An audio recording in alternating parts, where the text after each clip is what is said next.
Thank you very much indeed. So this presentation is about reaching new audiences.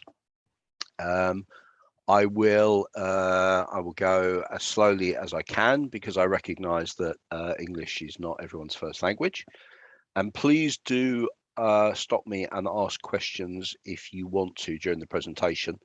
I'd certainly value the opportunity to discuss things with you. I'm not going to be keeping an eye on the chat at the moment, so I'd really rather you engage through the screen if you want to. So this is about reaching new audiences. Could you flip the slide for me, please? So this is me. I'm head of media relations for the UK Scout Association. It's my job. My job is to lead a very small team, a mixed team of volunteers and staff members. And when I say small, I mean like 2 people staff, and then the volunteer is a much bigger team of maybe 10, 12 people. And our job is to get scouting noticed in the UK media and to get people to engage with us in ways that have a meaningful outcome. So they donate money to us, they volunteer, or they give us their advocacy. So that's the purpose of the team. And when I don't do that as a day job, I'm a group scout leader in the evenings and weekends. I look after a scout group just north of London. We've got about 50 adults, 250 kids. Feels like another job when I get home, but hey, it's great fun, so that's not a problem. So that's me. Next slide, please. So a question for you. Who knows the difference between owned channels and earned channels? I'm interested to see if people know the difference. I'd like to hear what you think.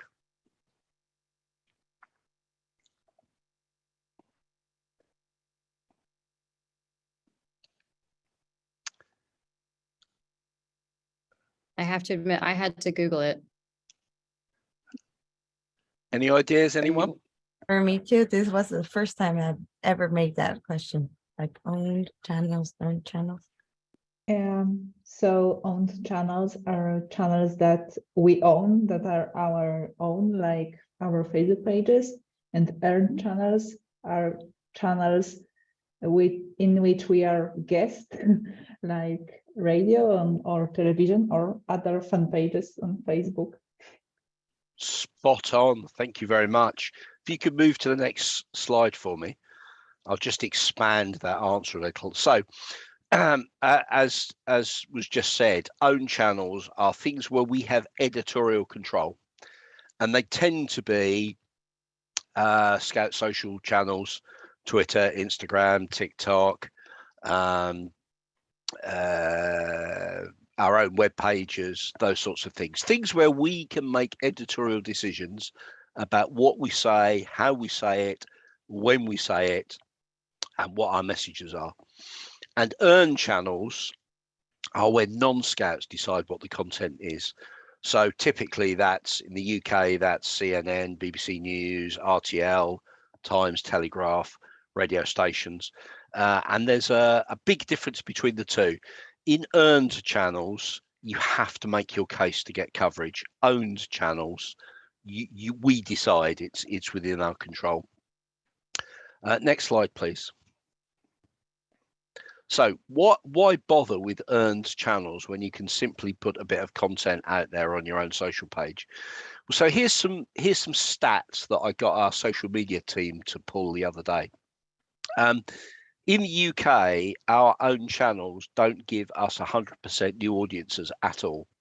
And if our job is to get more people to join scouting, to reach more young people and to influence more in society, if we don't use earned channels, then actually we're not doing as an effective job as we can do. So in the UK, only 30% of our social followers are UK based. And so that means 70% of the people that follow our social channels can't join UK Scouting, can't support us, can't influence on our behalf.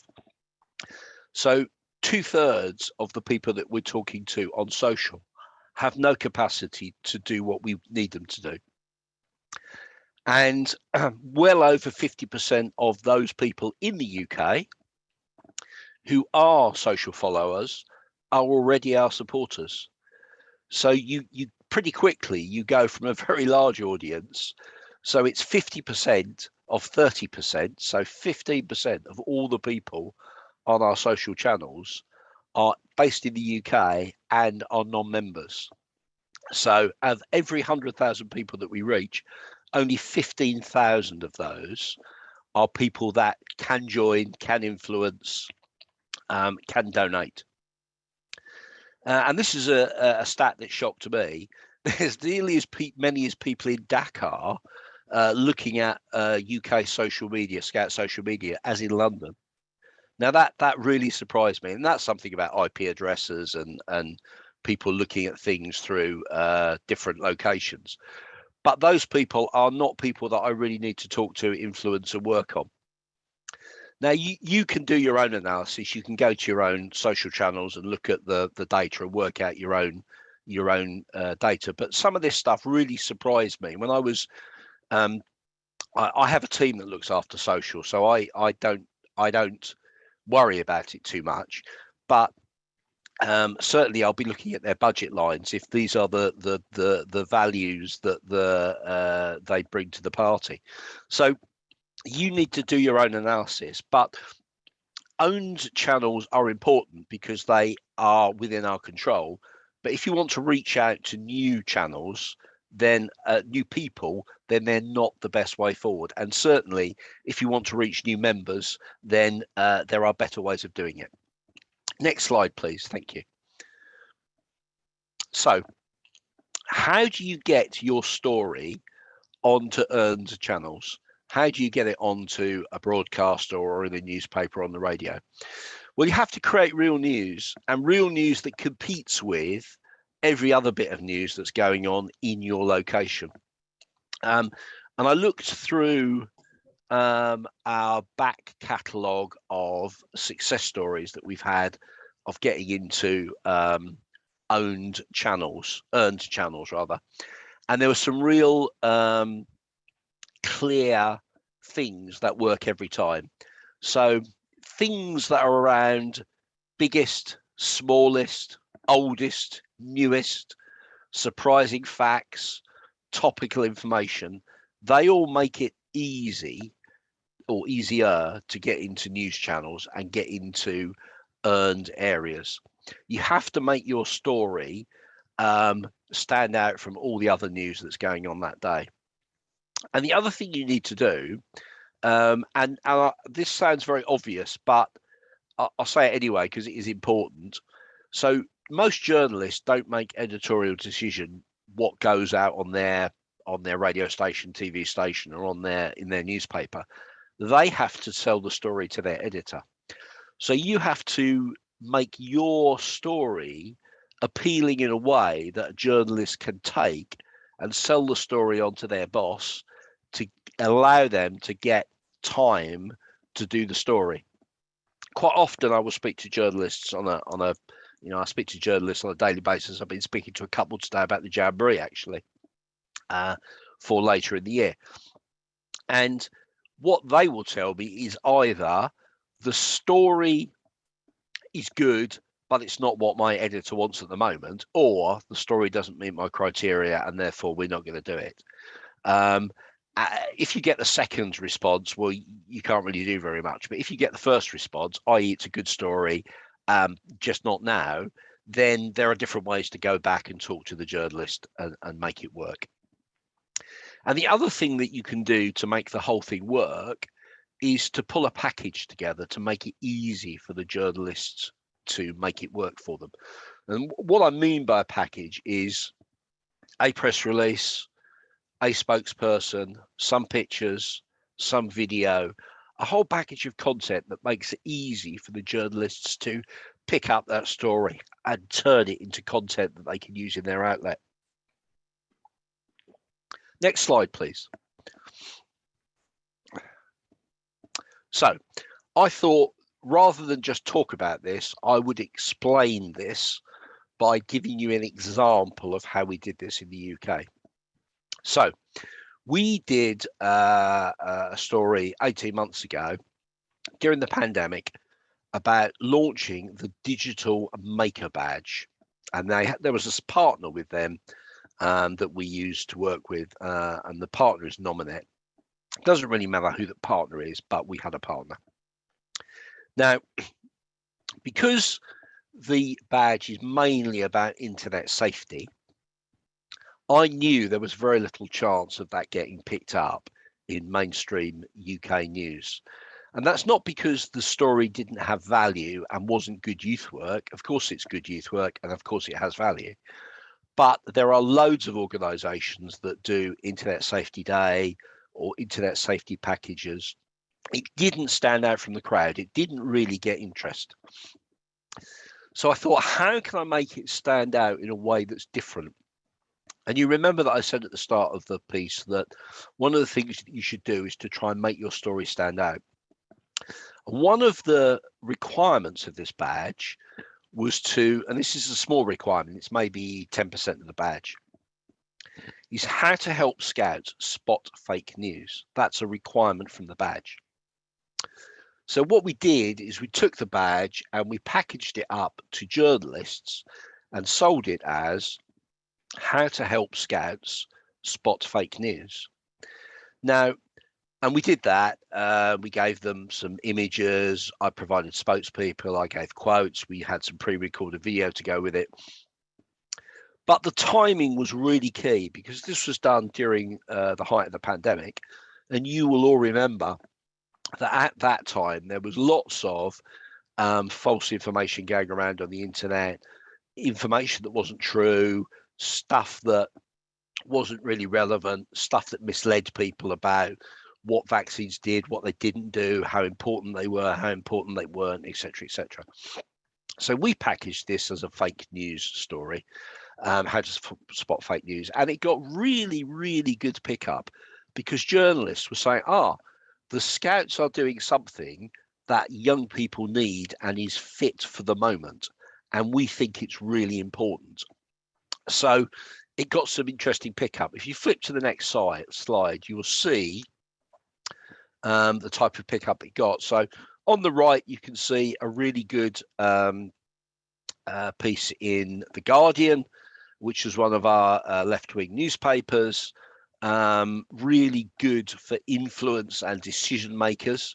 So lots of people that are journalists, are elected representatives, and our decision makers read The Guardian. And over on the left, there was a piece in The Times. Again, it's a key decision makers newspaper. So you want to get, and it's more right wing, you get both ends of the spectrum. And also, I'm going to play you now, or my colleagues are going to play you, the video piece that went out on Sky News. So if you could cue the video, that would be really helpful. Thank you. So you may find learning to tie knots tough enough if you're a scout, but now... So we have, are you hearing the video? I didn't realize. Yes. I'll be taught a new skill, how to spot fake news.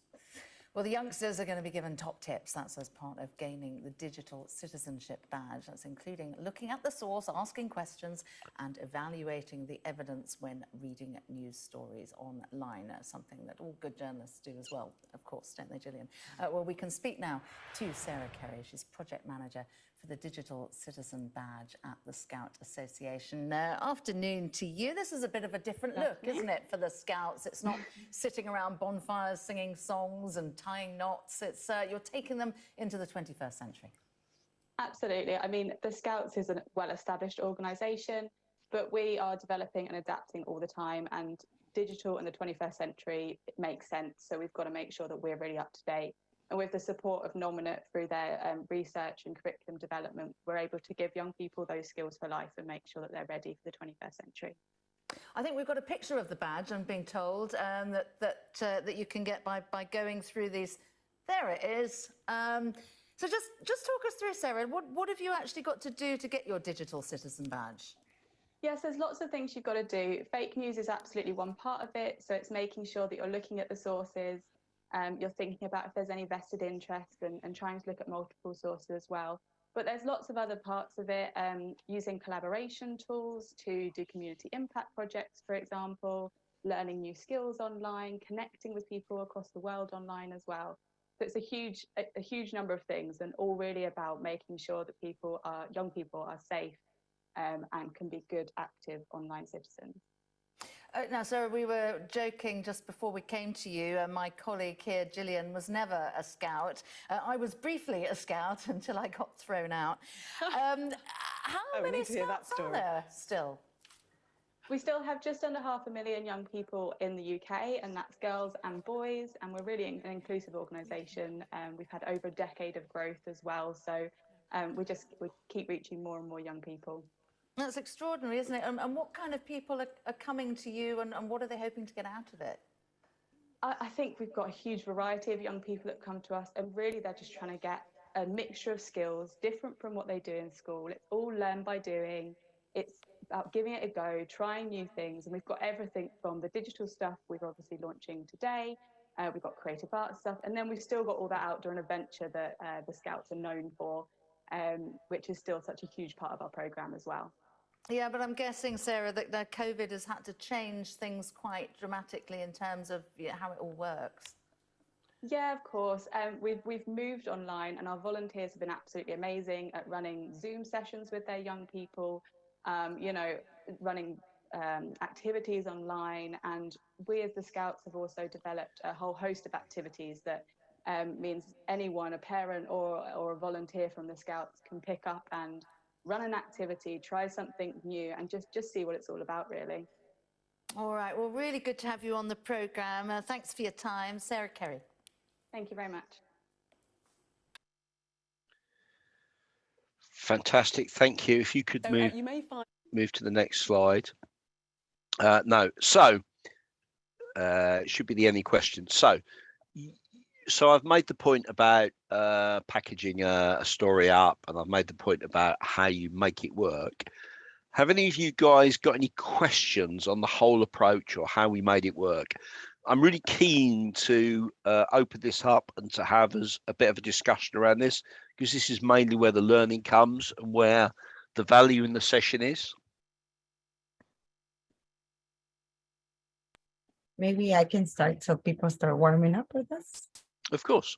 So while you were giving the presentations, one of my ideas was how to come up with that great title. Like, did you have a trial and error session or something? Because my first instinct will be something come out like Scouts are doing something around the topic, because I thought it was very interesting that you were talking about a really in vogue topic instead of, Scout or badges or something that will be like a Scouting audience opinion. So you make a good point. The messages that I want to deliver don't change. So the messages I deliver this year, next year, the year after, they're usually very similar. They're around inclusivity, they're around helping young people develop skills for life, they're around making the world a better place. So the messages are the same. How do you make sure that the messaging is relevant for the time? So what you have to do, this is really a good discipline, is write down on the side of A4 what your story is. And in fact, you should be able to write your story in one sentence. If you can't write your story in one sentence, it's really hard to get a journalist interested. And when you write it down, you try and write it down in a way that is of the moment. So this story would not have done so well with the fake news hook now, because we're not in a pandemic at the same level in the UK. And the reason why it worked is it worked of the moment at the time. And we managed to create a link between what Scouting does. I mean, it's just a badge. It's, every Scout NSO in the world has badges. So it's just a badge. But what you've got to do is link the badge to the moment and to make it interesting to journalists. And you heard the journalist at the start of the conversation talking about, the requirements for this badge are exactly what we do as journalists in the office every day. So you make it interesting. And that does take time. You do need to apply brain power for that. You do need to sit down and work out how you are going to test that out and work it up. And quite often I run these stories past journalists that I know and work with. That helps me test whether it's going to get pick up. So at the weekend, I was running some training for helping young people speak positively about scouting. I'm going to attend the Jamboree this summer. And I had two journalists come along they're scouts, but they are also journalists. And I ran past them a number of Jamboree type stories. And they were unanimous with us that the visit to the demilitarized zone for the UK market is going to be the biggest story for the Jamboree. So that told me how to organise my storylines for the summer. And there's a bit of planning going into that now so that we maximise the opportunities in July and August. So in answer to your question, you need to think about it and you need to plan it and you need to be creative. And that's what makes the difference between being able to get onto an earned channel and being on an owned channel. I always joke with my social team that they are lazy.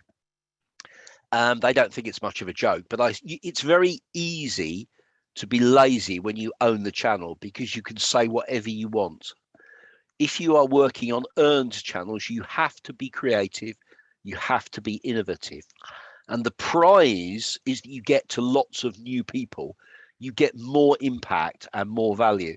So the content that we shared on that day was seen by something like 40 million people. So over half of the UK population saw that content and know something positive about scouting. That's the prize that's worth fighting for on an earned channel. Great question. Thank you very much. Other questions? Simon, how do you well, I know that you already work with some news outlets, but how would you recommend someone approaching a new outlet that they've never worked with? So that good question. Thank you very much. So journalists are the same the world over. They're interested in stories. That's what makes journalism work. So the way that you approach them is you go to them with good storylines.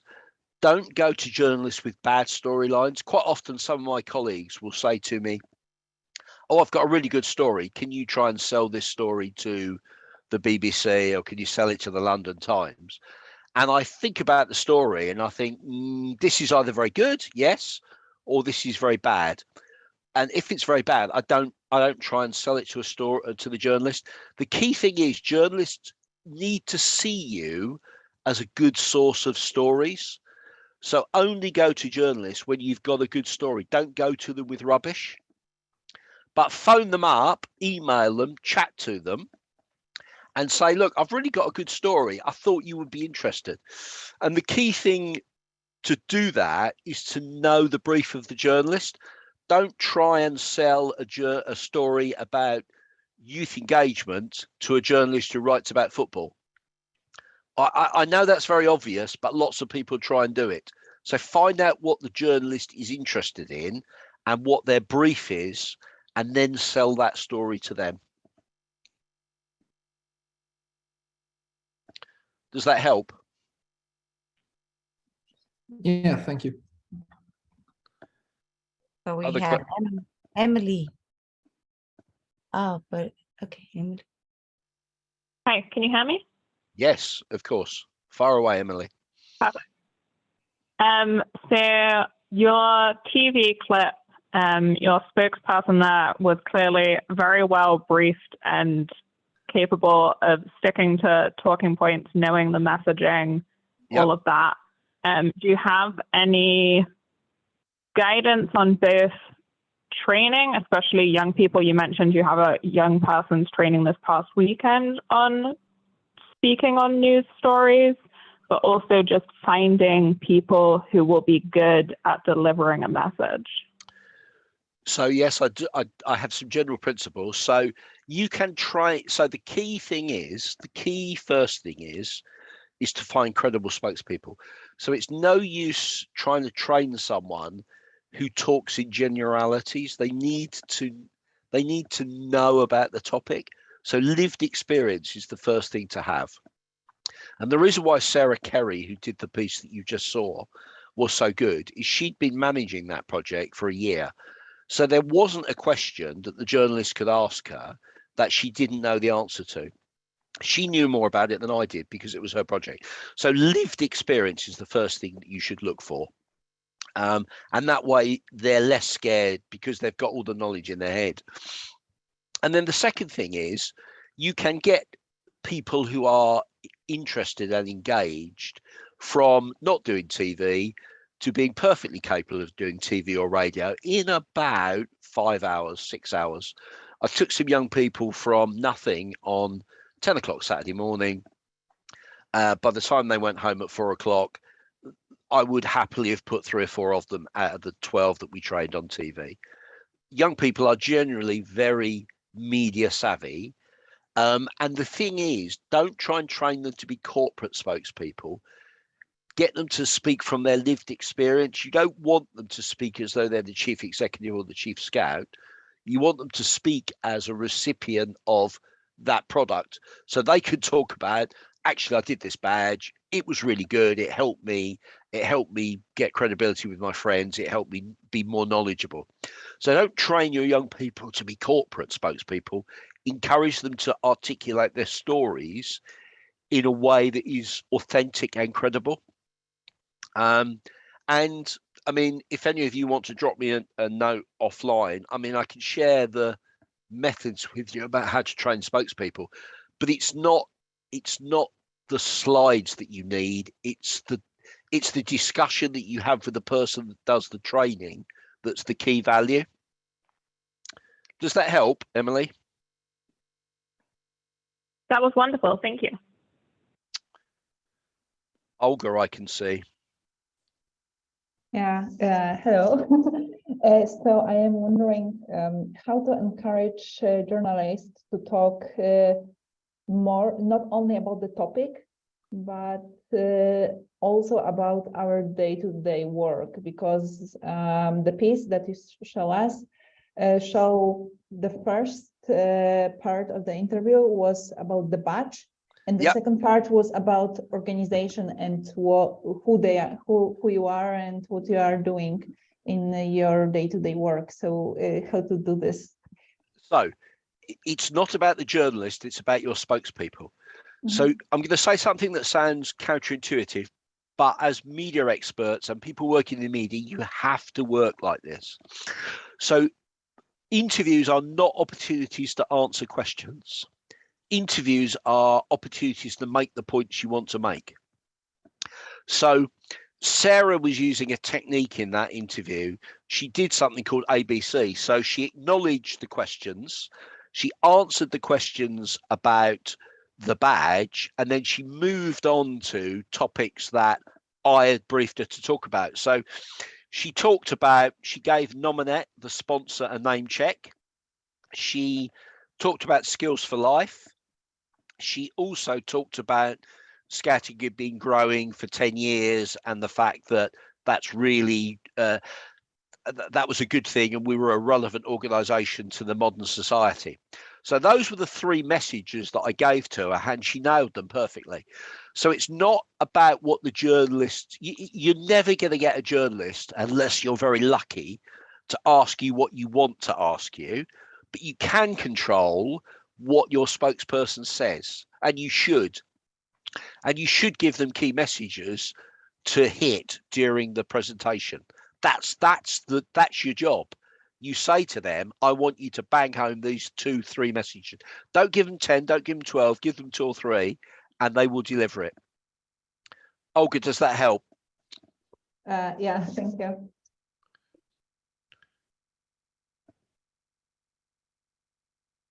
Any other questions? No, that's fine. Well, I've got a little task for you. Because I want to, so you're going to go into groups in the moment, And I want to think about an event that's happening in your NSO. It could be a jamboree, it could be the launch of a new badge, the appointment of a new chief scout or commissioner, or the contingent heading to this summer's World Scout Jamboree. I want you to spend literally just 5 minutes, because we're gonna come back and chat about it afterwards. But I want you to spend 5 minutes and think about what your hooks are, your news hooks are for your events. And remember here, don't be lazy. This is not for an owned channel. This is for earned channels. So you've got to be creative about how you say and what you say to a journalist. Does that make sense? I'm sure it does. Off you go to your groups. My colleagues will automatically allocate you to groups, and I'll see you back here at 1:45, my UK time. I'm opening all rooms. Okay. So welcome back, everybody. I'd be interested in hearing feedback from room 1, please. What events have you got, and what were your hooks?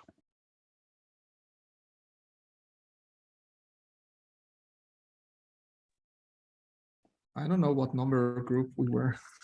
Okay, well, just far away. I'm quite happy for people to contribute. Just tell us what your events were and what you think your hooks are, and we'll do a bit of an analysis.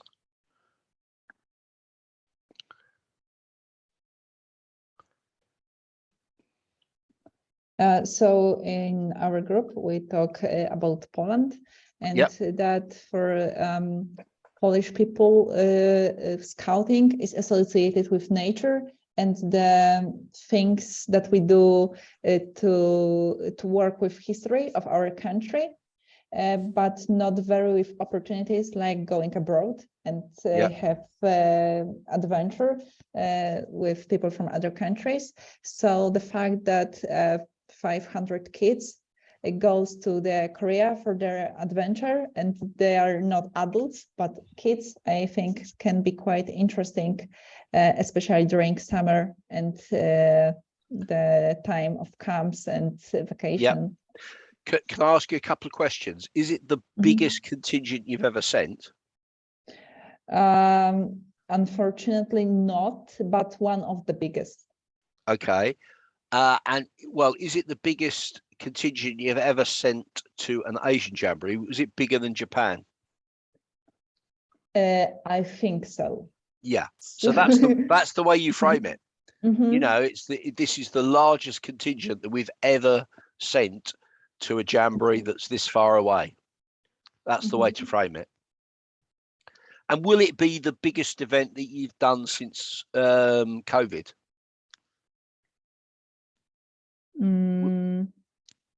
Yeah. So yeah, there's another opportunity for us, like the first time after COVID. We are going abroad. Yeah, there we go. Good stuff. Well done. I like it. Thank you. Other comments, other ideas, other events.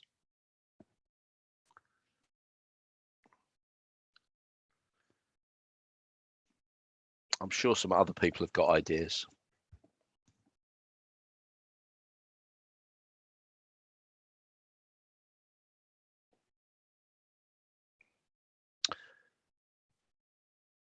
So my mother has a saying for situations like this. She says, "Has the cat got your tongue?"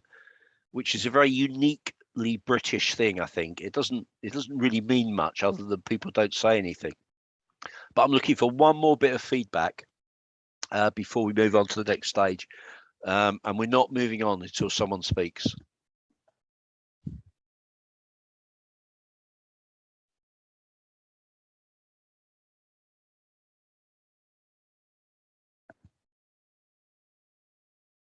Ambara, you had something from our group. I don't know if you wanted to give your what your big event was coming up. Yes, so in Madagascar, this year we are celebrating our 100 years of the founding of the Catholic Boy Scout So for this event, we are trying to tell our story, our history through media like TV and radio, to tell our story and the impact we have during this 100 years, the impact in the society, what we have done, and generally every year we participate to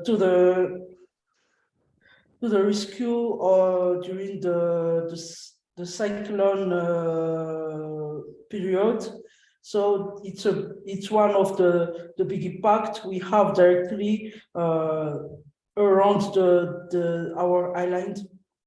Right. And we try to tell that to everyone around the island, how we impact in the society. So I think that's a really good storyline. 100 years, the centenary is always something to celebrate. So that's really good. I also love the fact that you're talking about the positive impact that you have now. So it's not going to be a historic story. It's not going to be looking back. It's going to be talking about the impact you have now. So that I think is really good. You know, we started 100 years ago, but we are still relevant today. Look at what we do. Do you have any video and stills of your members undertaking those relief activities? Yes. Through that, we are trying to get another members telling the story and telling what we are working for in the future. So that's really good. So make sure you own those videos. They're owned by you and not by somebody else. If not, get hold of the rights. And then you can put a package together. You've got a press release, you've got video, you've got stills, you've got the makings of a really, really good story there. So well done. Nice one. Thank you. If you could move on to the last slide for me, please, because I'm conscious I don't want to run up against people's commitment for the time. So how do we evaluate? So there are some really important things here, and it's really important to evaluate outcomes, not outputs. And let me tell you what I mean by the difference for this. So lots of people will talk about OTVs, opportunities to view. So I talked about 40 million people seeing that bit of video content. So that's an output, okay? And it's great, but nothing's changed as a result of that experience. What you need to measure is outcomes. So when you've done something like this, you need to measure things like, have we got any new volunteers? Have we got any new members? Have we got any new supporters? Are people more inclined to talk positively about scouting? So when you do these things, and you don't need to do this every time you do this, but you should do it at least once a year. You should track your numbers. You should track the number of new members, track your supporters, track your sponsors, because the only reason for doing earned media is that you change the dial, you move the needle, you get new members, you get more resources, you get more government ministers to support you. And that's why it's important to measure outcomes, not outputs. So viewership is great, but just seeing it without doing something is not in itself an outcome. So I'm conscious that we've run through a lot of content in the last sort of 45 minutes. Have any of you got any questions that you want to talk to me about? If you want to contact me by email later, you can just email me. I'm at simon.carter@scouts.org.uk. simon.carter@scouts.org.uk, or you can use the last couple of minutes to ask any questions now.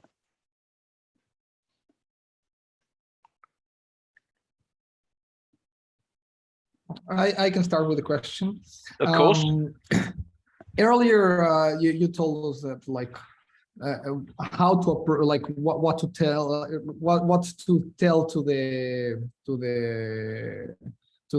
reporters and the news people and what they want to hear. But how do you find them first? Like, do you go to databases of news outlets? Well, do you go to the website and find the contact?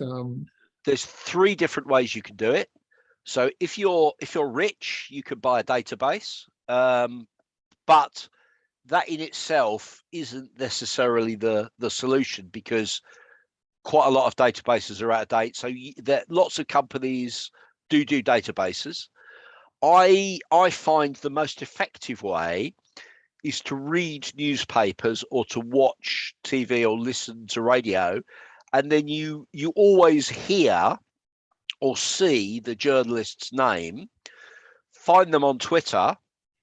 Journalists use Twitter a lot, or find them online, and quite a lot of journalists will when they write about something, they will include their email in the piece, or when they write a piece or broadcast a piece, they will tweet about it, or they will stick it on Instagram.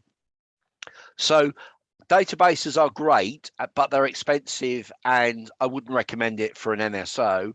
I would just watch media content and read media content and hunt the journalist down via LinkedIn, via Twitter, via their own social media presence. Most journalists who are already good have a LinkedIn, a Twitter, or an Instagram profile or a Facebook profile that you can grab hold of.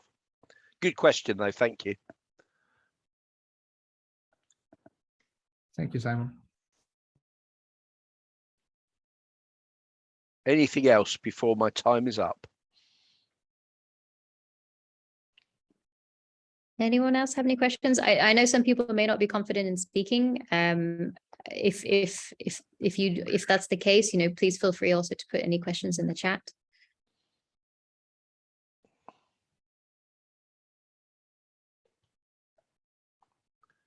We don't see any more questions, but it was such a wonderful session. Simon, thank you very much. A pleasure. It was very interesting. Like for me, I've learned quite a new few tricks, and thank you very much. A pleasure. Maybe one last question before we go. Sorry. How long would you recommend for the media brief that you send? Like 1 paragraph, 1 page, one. So your press release should never really be longer than the side of A4. So 400 or 500 words at the most.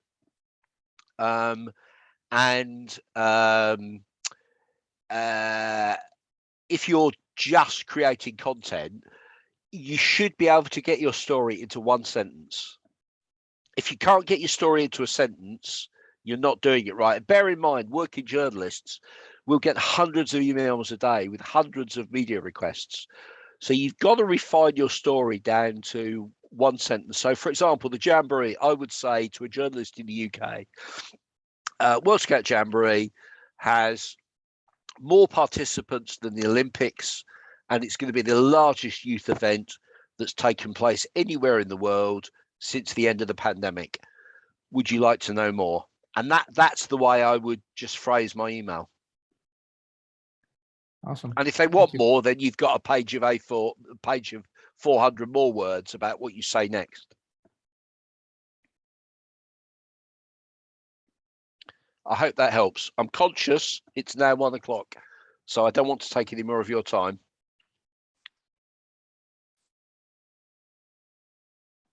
Thanks again.